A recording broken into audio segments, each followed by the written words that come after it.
Sir எல்லாத்துக்கும் வணக்கம். வணக்கம். தேங்க்யூ. 2 பேர் சொல்லியிருக்கீங்க, நன்றி. ஆக்சுவலாக வந்து பார்த்தீங்கன்னா என்னோட நேம் விகே கணேசன், பெரியநாயக்கம்பாளையம். நம்ம மேக்ஸிமம் அதில் வந்து ஜாஸ்தியாக வந்து பார்த்தீங்கன்னா நெட்ஒர்க் ஜாஸ்தியாக இருக்கும். ஸோ அந்த வரையில் நான் வந்து வேறு ஒரு பிஸ்னஸ் பண்ணிகிட்டு இருந்தேன். அப்போ சார் எடுத்தோன்னே எனக்கு கூப்பிட்டாரு, இந்த மாதிரி எடுத்துருக்கேன் வாங்க அப்படின்னு சொல்லி. அப்போ சொன்னார், இந்த மாதிரி காந்த படுக்கை இருக்குது, இது பேசுறது மாதிரி கை கட்டிக்கிறதெல்லாம் இருக்குது அப்படின்னு சொன்னார். நான் சொன்னேன், என்ன மாப்பிள்ள காந்த படுக்கை கத்திரிக்காய் படுக்கைங்கிறதுல ஏற்கனவே பார்த்தாச்சுங்க மாப்பிள்ள, ஒதுங்க மாப்பிள்ள அப்படின்ட்டேன். அப்போ எனக்கு வந்து வாட்ஸ்அப்பில் ஒரு அந்த புக்கோட டீட்டெயில்ஸ்லாம் அனுப்பிச்சிருந்தாரு. நம்ம நைட்டில் எப்போவுமே நம்ம நெட்ஒர்க் அவ்வளோ சீக்கிரம் தூங்க மாட்டோமே, நம்ம குழந்தைய எடுத்தெல்லாம் தாளாட்டி பார்த்துட்டு தானே வச்சு தூங்குவோம். அந்த மாதிரி வாட்ஸ்அப்பில் எல்லாம் பார்த்துக்கிட்டு இருக்கீங்களா, இவருக்கு வந்து அந்த இதில் அந்த படத்தில் வந்து அந்த பேக்கில் தலையில் சரியாகிற மாதிரிலாம் போட்டிருந்தாங்க. எனக்கு ஒரு 7 மாதமாக வந்து பார்த்திங்கன்னா இந்த பேக் சைடில் வந்து இந்த குழந்தைகிட்ட வந்து பயங்கரமான பெயின் இருக்கும். அது அந்த பெயின் எப்போ வரும்னா நைட்டு தூங்குறப்ப தான் வரும். நான் திடீர்னு எந்திரிச்சு உட்காந்து கத்தணும் போலலாம் இருக்கும். ஆனால் ஒய்ஃபு குழந்தைங்க பையன் காலேஜுக்கு போகிறான், தூக்கம் முடிச்சுட்டானா தூங்க முடியாது, ஒய்ஃப் வந்து தூங்கிட்டு இருப்பாங்க டயர்டா அப்படிங்கிறனால நான் சொல்ல முடியாது, சொல்கிறக்கே கஷ்டமாக இருக்குது எனக்கு. அப்படியே இது பண்ணிக்கிட்டு இருந்தேன். அப்போ பார்ட்னர் வந்து நம்ம பாத்தியார் கண்ணன் சார்கிட்ட நான் சொன்னேன், தம்பி இந்த மாதிரி ஸ்கேன் பண்ணணுமே என்னமோ தெரியல, இந்த மாதிரி புடனி வலிச்சிட்டு இருக்கு அப்படின்னு சொல்லி. அப்போ அவர் சொன்னார், நீங்கள் ஏன்னா லூஸ்தரமாக ஸ்கேன் பண்ணணும்லாம் நினைக்கிறீங்க, தலை அடிபட்டதான் ஸ்கேனிங் பண்ணணும், சிடி ஸ்கேன் பண்ணணும், அதெல்லாம் தேவையில்லை, டாக்டர்கிட்ட பார்ப்போம் பாருங்க அப்படின்னாப்புல. அன்றைக்கே நான் யோசிச்சேன், இவர்கிட்ட கூப்பிட்டேன். அன்றைக்கில் பாருங்கள், இவருக்கு 3 டைம் கூப்பிட்றேன், இவர் என்னை வந்து பார்க்க முடியல, ரெஸ்பான்ஸ் பண்ணவும் இல்லை. சரி ரைட் ஓகே அப்படின்ட்டு நானாகவே அவரை தேடி போனேன். தேடி போனோன்னே வந்து பார்த்தீங்கன்னா கரெக்டாக வந்து இந்த ப்ராடக்டை காமிச்சார், சொன்னார், அந்த காந்தம்லாம் வச்சு டெஸ்ட் பண்ணி காமிச்சார். அதுக்கப்புறம் வந்து பார்த்தீங்கன்னா பிளானை சொன்னார். பிளானை சொன்னப்போ எனக்கு வந்து ரொம்ப பிடிச்சி போச்சு, இனி இதில் நம்ம ஜெயிச்சாகணும் அப்படின்னு சொல்லி. அப்போ பிளானை சொல்லி முடிக்கிறப்ப உடனே டக்குன்னு நான் 3800 என்னோட ஃபோன்பேலேருந்து அனுப்பிச்சுட்டு எனக்கு டக்குன்னு வந்து பேக் கூட அப்படின்னு வாங்கிட்டு போயிட்டேன். இதை வாங்கிட்டு போனோன்னே என்னாச்சு, வீட்டில் வந்து வீட்டில் மிஸ்ஸஸுக்கு வந்து 2 குழந்தை சிசேரியங்கிறனால ஹெல்த்தில் ரொம்ப வீக்காக தான் இருப்பாங்க. அப்போ வந்து பார்த்தீங்கன்னா அவங்களுக்கு இந்த கை வலிக்குது, கால் வலிக்குது அப்படின்னு சொல்லிக்கிட்டுலாம் நிறையா ஹாஸ்பிட்டலுக்கு மாதம் ஒரு டைம் போயிட்டு இருப்போம். கோயிலுக்கு போகிற மாதிரி குழந்தை கோயிலுக்கு, ஹாஸ்பிட்டலுக்கு மாதம் ஒருக்கா போயிட்டு இருப்போம் ஆச்சுங்களா. நான் வந்து நிறையா இயற்கையை நம்புவேன், அவன் நிறையா வந்து செயற்கையை நம்புவான் ஆச்சுங்களா. நான் காலையில் வெறும் வயிற்றுல கூட கருவேப்பிலை திரும்பேன், வேப்பிலை சாப்பிடுவேன், எப்படியாவது ஏதோ ஒன்று எடுத்துக்கிட்டு இருப்பேன். அவங்க அதெல்லாம் கிடையாது, மாத்திரை மருந்து தான் சோறாக சாப்பிடுவாங்க, அப்படி இருப்பாங்க வீட்டில். எனக்கு நேர் ஆப்போசிட்டு.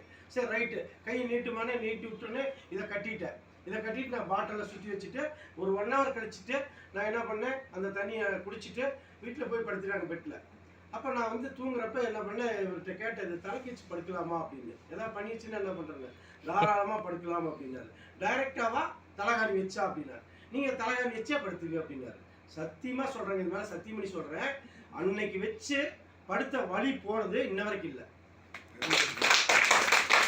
ஒரு விஷயம் நான் நிறையா பண்ணியிருக்கேன், நெட்ஒர்க் கம்பெனி நிறையா பண்ணியிருக்கேன், சொந்தமாக 2 நெட்ஒர்க்கு பண்ணி எம்டிஆகி இருக்கிறேன். அது அடுத்த சவால் ஆச்சுங்களா. எம்டிஆகவும் ஆசை இருந்துச்சு, சுத்தரச்சேரில் உட்காரணும், இப்படி சொல்லலாம், ஆனால் பேசணும், ஆனால் எம்டி ஆகிட்டோம் ஆச்சுங்களா. பரவாயில்ல ரைட்டு.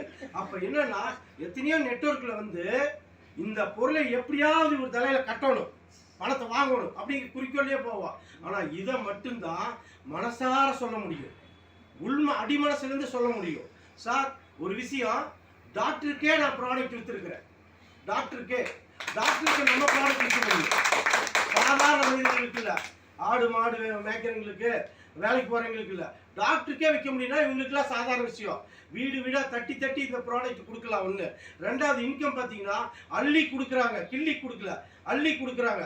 அப்படிப்பட்ட பிஸ்னஸ்குள்ளே வந்திருக்கிறோம். நம்ம வந்து நீ வந்து பார்த்தீங்கன்னா இங்கே இருக்கிறவங்க எத்தனை பேர் எழுதி வச்சிங்க, கோடீஸ்வரர் லிஸ்ட்டில் நம்ம வரோம் 2022. அது இந்த கம்பெனியில் சம்பாரிச்சு வர்றோம் நம்ம. ஸோ அப்படி இருக்கையில் வந்து பார்த்தீங்கன்னா நேற்று கூட நான் ஒரு டாக்டர்கிட்ட போனேன். அப்போ பயந்து தான் போனேன் அவர்கிட்ட. அவர் ரொம்ப கொஞ்சம் எல்லாம் படித்தவர், பெரிய ஒரு வசதியானவர். நான் சொன்னேன், சார் வந்து பார்க்கலாமா சார், உங்கள் சப்ஜெக்ட் வந்துருக்கு சார், மேக்னிக் சப்ஜெக்டில் வந்துருக்கு சார் அப்படின்னா. அப்படியா, சரி வாகனேஷ் போகலான்னாரு. உடனே டக்குன்னு கார் எடுத்துகிட்டு ஒரு கிட் எடுத்துகிட்டு நேராக போனோம். 9 மணிக்கு போய் உட்காந்து அவர்கிட்ட பேச ஆரம்பித்தோம். 9:45 எங்களை விடல, அவர் விடல. பிளானை கேட்குறாரு, ப்ராடக்ட் செக் பண்ணுறாரு, ஐடி போடுற, இனி நான் டாக்டர் லிஸ்ட்டாக எடுத்து நம்ம பக்காவாக பண்ணலாம் அப்படின்னு இருக்காரு. அப்போ எப்படிப்பட்ட பொருளுங்க. கடைசியாக ஒரே ஒரு விஷயம் சொல்கிறேங்க சார், பிராப்தம் இருந்தால் அவங்களுக்கு கிடைக்கும், பிராப்தம் இருந்தால்தான் அவங்க யூஸ் பண்ண முடியும். வெயிட் இது என்ன சார், பிராப்தம் இருந்தால் தான் கிடைக்கும், பிராப்தம் இருந்தால் தான் யூஸ் பண்ண முடியும்? 2 கேள்வியாக இருக்குது. பிராப்தம் இருந்தால் வாங்கியிருப்பாங்க, வாங்கிட்டு என்ன பண்ணுவாங்க, அப்பயே ஷோகேஸ்லையோ இதுலேயோ வச்சுட்டு எல்லாத்திட்டையும் விற்பாங்க. ஆனால் அவங்க யூஸ் பண்ண மாட்டாங்க.